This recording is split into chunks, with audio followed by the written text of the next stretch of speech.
Hello ladies and gentlemen, and welcome to the year-end special of DeepSeededGeek. This is going to be the episode where we're going to be talking about the best and some of the not-so-best games of 2013. I am so excited. This is just going to be a great big long rant about all the games that I've played throughout the years and what had impact on me and some of the ones that didn't have such an impact and So there's not going to be much in the way of gaming news or what I'm playing. I've played all of these games. Or anything of a particular opinion piece, because it is one gigantic opinion piece. So you don't need to go into the show details or anything like that. It's just going to be straight through all the gaming goodness that you guys want to hear about. So let's go right into it. The best of 2013. What makes a video game the best of 2013? I don't know, because I don't make video games, but I do play a ton of them. So, in my opinion, what really sells me is the story content or something that's a lot more innovative in the gaming industry. I tend to find that a lot with independent games, but there have been a couple of ones that have really stood out in the AAA market that we're going to talk about. Some good, some bad, and some just need a little kick in the ass come this next generation if they're going to just evolve in some way that's intriguing to all of us gamers. So let's get right into it. The first ones that we're going to talk about are the biggest disappointments for me in 2013. Not necessarily bad games, just not what I wanted them to be. So, starting from the bottom and working our way to the top of this list, we're going to talk about God of War Ascension. Not really a lot to say about this game in particular. It was done by Sony Santa Monica, so it was the same studio. It seems to be a game that changes directors every time they go through one of the new games. And I don't think that's necessarily a smart move. Some would argue that they've progressed steadily gotten worse with each iteration. I don't believe so. I believe David Jaffe started something incredible. Cory Barlog followed it up really well. And I forget the last guy's name. It's a real funky name, but he did God of War 3, and I think that was one of the highlights of the PlayStation 3. Then comes along God of War Ascension, and it has a feel like, meh, we'll just do what we've done before and just shell it out there. There's no need to really put any thought into it. Well, correction. Because I played about 5 hours of the game, and other than the first hour of really epic, over-the-top Titan kind of fighting that God of War is kind of known for, the game just fell flat after that, and there was nothing really compelling for me. I didn't even know there was a story until somebody told me that, yeah, you get through a big chunk of it and then you get some story details. It was not compelling in any way, and for a God of War game, that really is unforgivable. Same can be said for God of War Ascension, not God of War Ascension, excuse me, that's what we're talking about. Gears of War Judgment. I've heard the same thing said about that. I'm not a Gears of War fan, but I do know a lot of people who dig that series, and some of the comments I'm hearing from them are pretty synonymous with my feelings for God of War Ascension. So I was really looking forward to it, but it just didn't sell me at all. So I didn't even finish the game. Next up was Tomb Raider. I know this is a really big game on a lot of gamers' lists. Some would even say it's their game of the year. I went into it with no expectations whatsoever. I have never played a Tomb Raider game. Well, I dabbled a little bit, but I never got into it hardcore like some of the fans out there. So the idea of a reboot or a kind of origin retelling of Lara Croft from a survivor kind of aspect, I thought that was really intriguing. And the first hour was the gameplay demo we've seen like at all the gaming conventions and everything over the years leading up to its release. And yeah, it was intriguing. It did have promise. But I played about 4 hours of that game, and by hour 2, I remember I had a semi-automatic rifle, and I was able to run up to a guy and shoot him from groin to brains, like in one foul swoop. And I had the impression that Lara Croft was stranded on this island, and she had no skills whatsoever. Now she's like freaking Rambo in her bra, and it just didn't suit that kind of idea. Like, I know I went in with no expectations, but from what they were selling me in the trailer, I thought it was going to go down one path, and maybe that's what the problem was. Maybe I didn't realize Lara Croft from day one was this killing machine, okay? I kind of perceived her as a sort of do what it takes to survive, but you just go out all guns blazing. And even if you try to do stealth, which is something that I really like to do, the game is unbelievably cruel in the fact that it will hardly let you do that. Okay, so it's either you go in and you kill some badasses right off the hop, or you're not going to have a good time. And frankly, I didn't like it. I didn't like it. It just rubbed me the wrong way, and I shut the game off. I know it's a beautiful game, and it probably plays like a dream come true, but it just wasn't my bag. Which is going to be the next big shocker for all of you. Well, maybe if you've been watching the whole series, it's not much of a shocker, but one of the biggest disappointments for 2013 for me, Grand Theft Auto 5. Now, this game is probably going to win a butt ton of awards for Game of the Year, Best Developers, blah, blah, blah, blah, blah, what have you. But for me, I don't know. I'm a guy who came from, like, I played Grand Theft Auto 4. It didn't grab me. I respect it as a technical achievement. It's great. But then they went on to Red Dead Redemption, and that, I am always using that as a benchmark now for other games. Like, is it as good as this? No? Well, you need to push the boundaries a little bit more. So, looking at that and looking at all the technical achievements that Rockstar, I almost called them Rocksteady, Rockstar has done with games like L.A. Noire with their facial capture kind of technologies, and just pushing the boundaries of their graphical power with something like Max Payne. Another game I didn't really care for, but I can respect for what it did. And I thought they were going to take those tools and bring it into Grand Theft Auto 5 and do their Grand Theft Auto scale.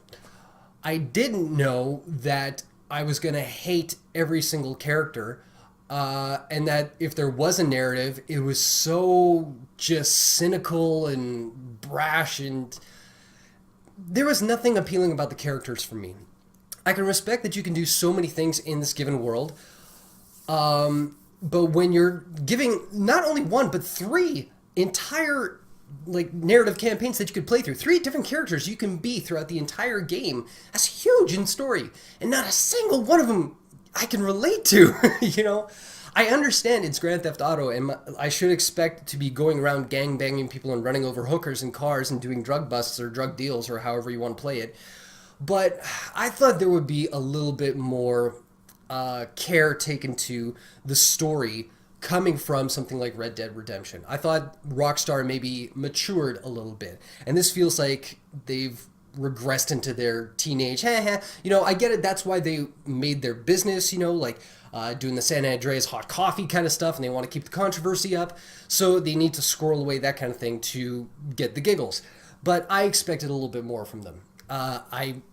Again, I'll say this a lot, I respect it for what it did technically, but it wasn't a compelling experience for me narratively, and that's a big thing for me.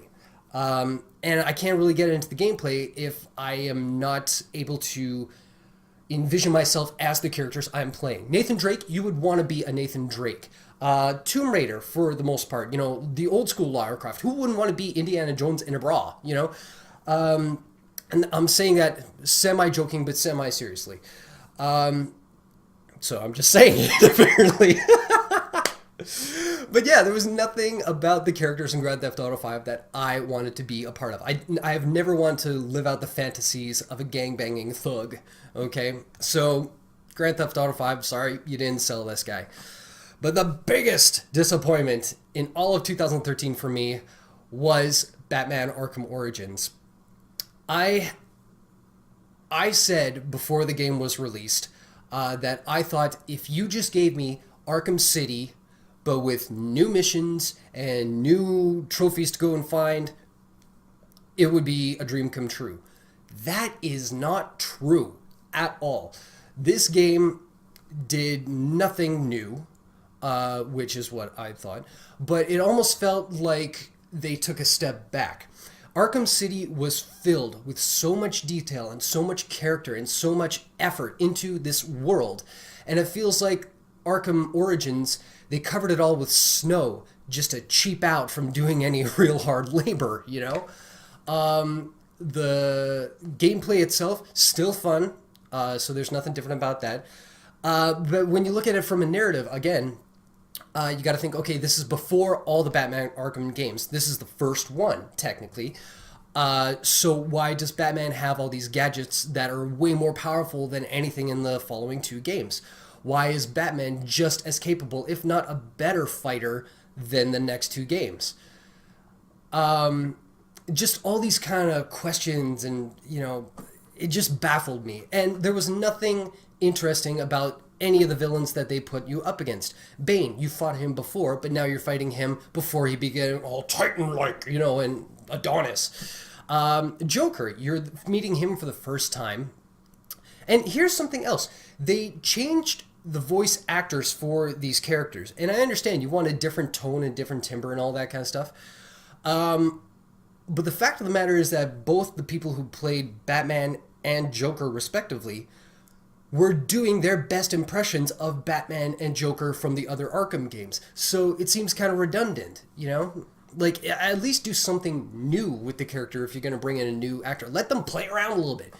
But, yeah, even the trophies, the Riddler trophies that are scattered throughout the city map, I had no reason or desire to go off and find these objects. So right there, you've killed most of your gameplay for me. So the only thing I went through it all was the overall narrative, and the narrative was slapdash at best. I mean, why don't these guys open a comic book and just rip one of them off? You'd be much better off doing that than trying to come up with something half-assed, okay? But anyway, thankfully, 4 games, those were the only disappointments of a buttload of games that I've played this year. So let's move on to some honorable mentions. Now, most of these games that are on here, they were... How can I say this? Well, I'll dive into it as we go along. The first up is downloadable content that I'm going to praise, which is why it's not going to be in the top 9 games that I have to talk about. And it was the Mass Effect 3 DLC Citadel. And Mass Effect 3 came out, what was it? Yeah, last year. And this DLC was the last bit of the game to come out this year. The reason why I'm putting it on here is because it is the biggest video game love letter to a series that I have ever seen. It's as if the studio fleshed out their characters and just said, you know what, let's pull back all the action and all the tense drama and everything, and let's just have a good time celebrating these amazing characters and the fans that have paid homage to them in so many different ways. And oh my god, if you need an excuse to finish Mass Effect 3, it's this DLC. If you've never played the Mass Effect series, you're missing out, first of all. But let me tell you, this piece of DLC is such a perfect ending to the series, much more than the controversial 3-way choice of the official game. Enough about that. It's DLC, it's fantastic, I love it, can't wait for Mass Effect 4. The next up is Kentucky Route Zero. This game has all the makings of being on my top games of the year list, except for the fact that it's not done yet. It's an episodic game, and I've played Act 1 and Act 2. Now, what I can say about the game is that it's unbelievably beautiful. It's an easy-to-follow point-and-click adventure. The narrative is very intriguing. It's got a very Twin Peaks kind of vibe to it all.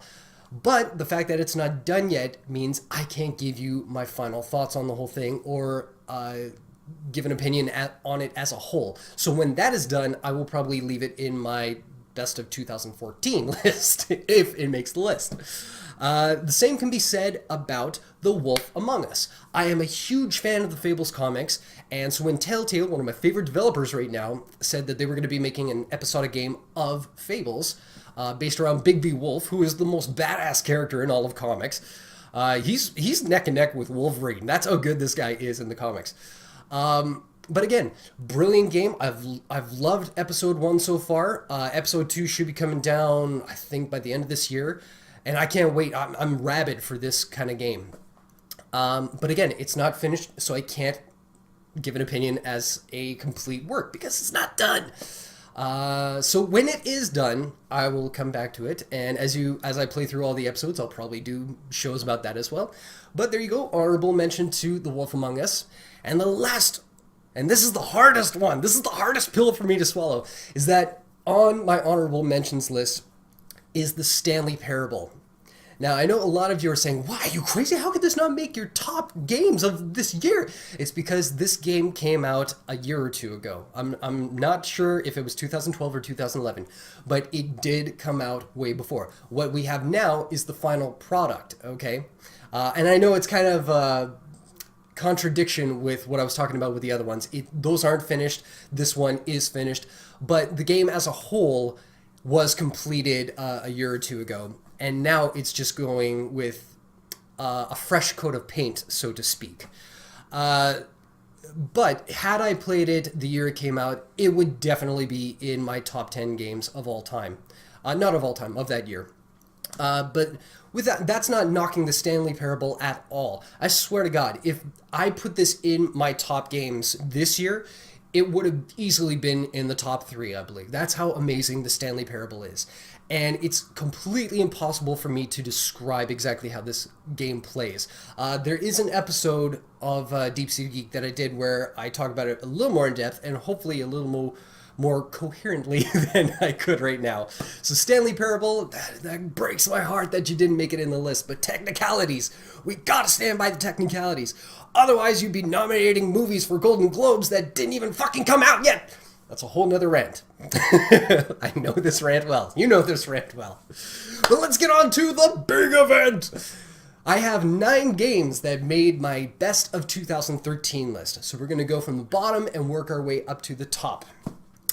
Starting with number 9, Magic 2014 Duels of the Planewalkers. Now, this is not a perfect game, okay? And it's not the most compelling video game.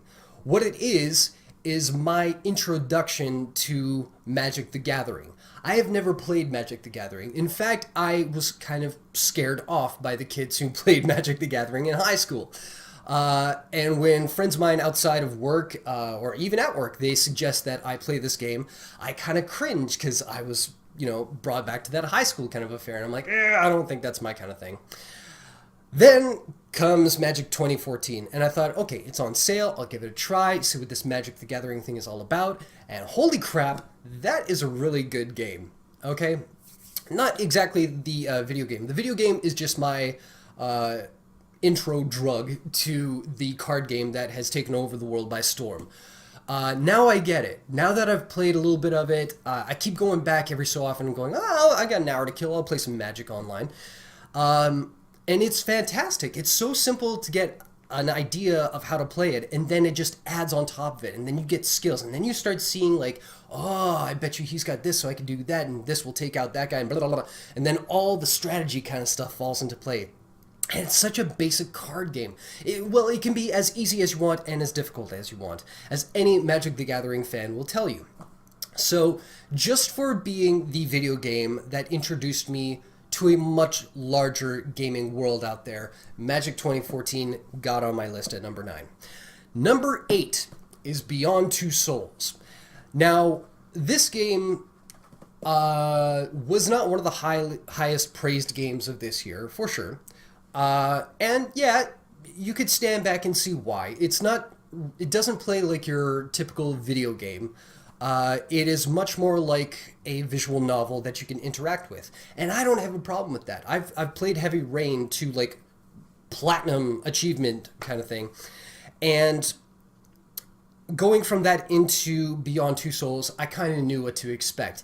It was a little drawn back control-wise, like I've said in previous episodes, where I felt like they were innovating with Heavy Rain in trying to make the motions that you do with the controller mimic what you would do in real life. There wasn't too much of that in Beyond Two Souls. It was just, we have a story to tell, look at that, that's Ellen Page, that's Willem Dafoe, let's get at it. And it told a very compelling story and a much different way of doing a narrative. I don't really understand why they had it so broken up and disjointed. If they went from start to finish, I think it would have had a good flow and people would have accepted that just fine. But it is a game that pushed narrative boundaries, and I liked the way that it was going as a whole. And it gets me excited to think that, okay, this is the last benchmark that the PlayStation 3 and Quantic Dreams could achieve. Now we're getting into real heavy-duty territory with the next gen. And what these guys are going to come up with next is going to be incredible. Even if it is just a narrative that is interactive. I mean, one of my favorite games from last year was The Walking Dead. And all that is an interactive narrative. That's all it is. So I like the story. I dug the characters. I thought it was a brilliant piece of media. That was number 8. Number 7. This is where my notes get a little confusing because like every day I would look at this list and I would go, nah, that should be, nah, I want that higher. That's doing a disservice to this one. But anyway, so from here on out, it switches back and forth.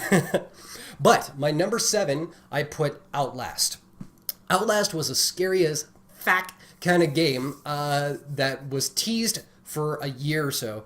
And everyone who saw like the video game footage, like the found footage kind of idea of what this game is, were just unnerved by it. And once I dived into the game, it was the one game since, I would say, Silent Hill, the original, where I played it for maybe a half hour and it unhinged me so much that I had the shakes, that my brain felt fried. I was like half asleep at the time, but it woke me right the hell up and I had to put the game down and not play it because it was just messing with me too much. My heart was beating too fast.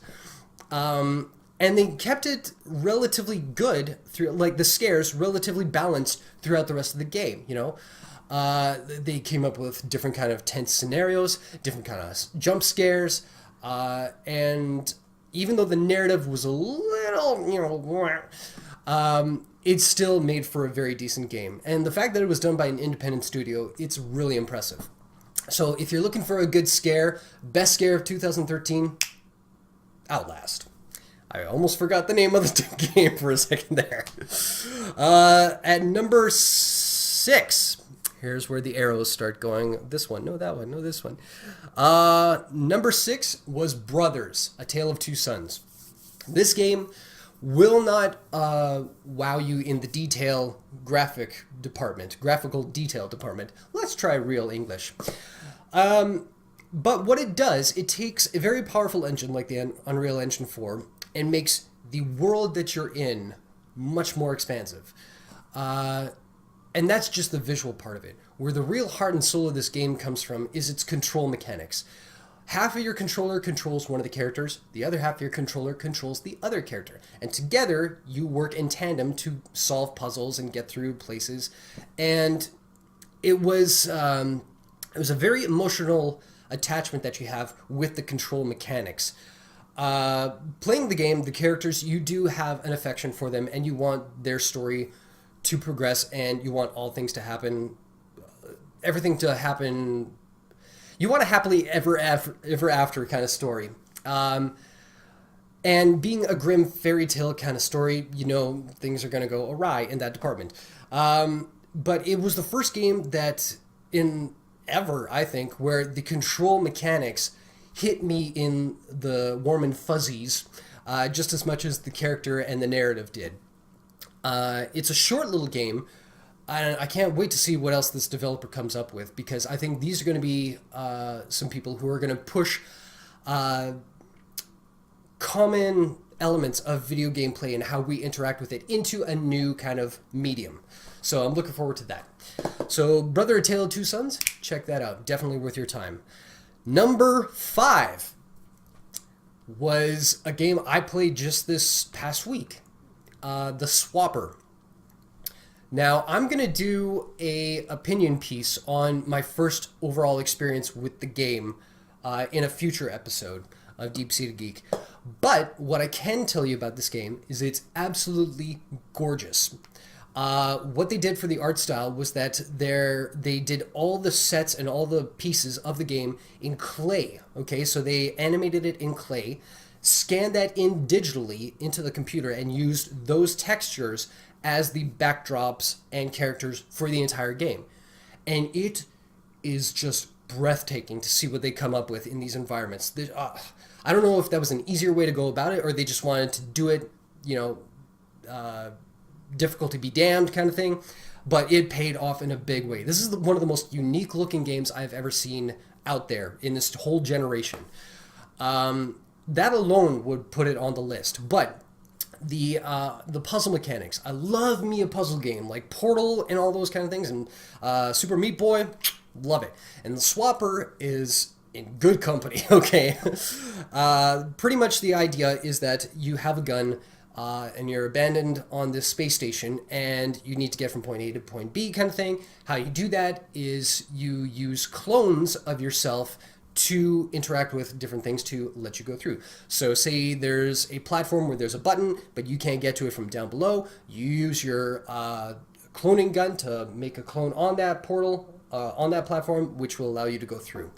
That's the basic idea of how this game works. And the number of ways that they come up with creatively to test your brain, test your mechanics and all that kind of stuff is nothing short of genius.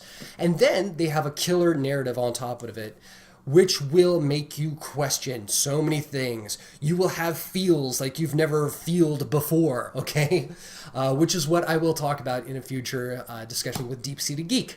So the Swapper, number 5, excellent game. I can't recommend it enough. Go check it out. Number 4 is a game that I am fairly surprised made it on this list. Not only that, but it made so high on my list. Much like Halo 4 of last year, I was shocked that I liked a Halo game that much to put it on my best of list. But this game, Lego Marvel Superheroes. Dudes, you just couldn't do it. You just had to do it. I mean, you combined such adorable gameplay with my favorite comic book characters and made it an open world game with so much tribute to everything that has happened in the Marvel movies, the Marvel comics. I mean, my God, can you have a video game equivalent of crack? My God. To this day, I'm still going back because there's a couple of like hidden or locked away kind of achievements or levels that you can do in characters to unlock. I still go back and grab them all. And every time I load it up, the grin just comes about and it doesn't leave for the rest of the day because I am so in my happy place with this game. And here's a point in fact. I went back and I tried other Lego games. They don't hold up to Lego Marvel Superheroes. Hopefully Batman 2, what is it called? Batman 2 Gotham Heroes or something? Shoot, I can't even remember the name of it. But hopefully that's the same kind of vibe as what I had with Lego Marvel. Now, keep in mind, I know the Marvel Universe way more than I know the DC Universe. So little nods here and there in Gotham probably won't have as much impact to me as they did going through Marvel and going to like the top of the Baxter building or going to Doctor Strange's Sanctum Sanctorium, you know, all those kind of things. Like, I love that game. And I'm not the only one out there. So number 4, Lego Marvel Superheroes. If you are a comic book fan, if you're a fan of the Marvel movies, if you're a fan of any of these characters, and you want just a good, wholehearted fun, Lego Marvel Superheroes. There you go. Now, the next 3 are games that could easily have all been number 1. And it took a lot of back and forth for me just to place them in the order that I have. So I could easily say these are all my number 1 for 2013. But for one reason or another, it just panned out like this. So here we go. Enough stalling. My number 3 game of 2013 is Bioshock Infinite. I absolutely loved Bioshock 1. I think it's one of my favorite games of all time. It did so many interesting things. It had one of the greatest narratives I have ever seen in a video game, or any medium for that matter. And Bioshock Infinite took all the good things from that and took it in a completely different direction. So I thought. When you're going through the narrative, there's the same kind of intrigue, like what is going on? What has this to do with anything? And what is happening with this girl Elizabeth and Fabric of Time and blah, blah. And then when you get to the end of this game, holy crap, does it flip you on your head, okay? This is one of 2 games that as soon as I finished it, I wanted to go right back to the beginning and do it all over again because it changes your perception in such a compelling way. And yeah, every corner of this game I was digging through. I wanted to find every little bit of history about the game world that I possibly could. And yeah, the gameplay is just as fantastic as it was in Bioshock 1. The characters are so much more interesting, with the exception of Andrew Ryan from Bioshock 1, because he's all kinds of awesome. But yeah, this game, I can't recommend it highly enough. It is uber violent, so if that's not your thing, then, just be prepared. But it wasn't so violent that it took me away from my enjoyment for the overall game. The boys at Irrational Games, Ken Levine, they take their time with video games, and it shows, because there's so much love and so much craftsmanship in every aspect of this game, be it the voice acting, the story, the graphics, the gameplay, or the music. All of it just makes for this beautiful package that is Bioshock Infinite, my number 3 for 2013. Number 2, and this was so hard to plunk it at number 2, was Gone Home.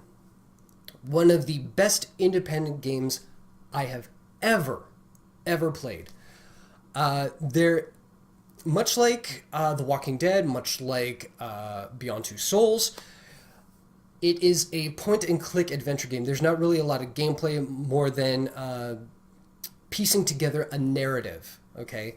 And just going through this house looking for clues, so to speak. But the gameplay narrative itself is just so gut-wrenching and so personal that I've never experienced something like this, be through TV series where you know characters for such a long time that you feel like they're a part of your family, from reading a book and just getting engaged with all these characters. It's a game experience unlike any other. And I don't want to spoil too much about it, other than to say I went in thinking this was going to be a very scary, frightening game. And I went in, and although it wasn't scary in the sense of being a horror game like what I'm used to, it was compelling in the way that I was on the edge of my seat.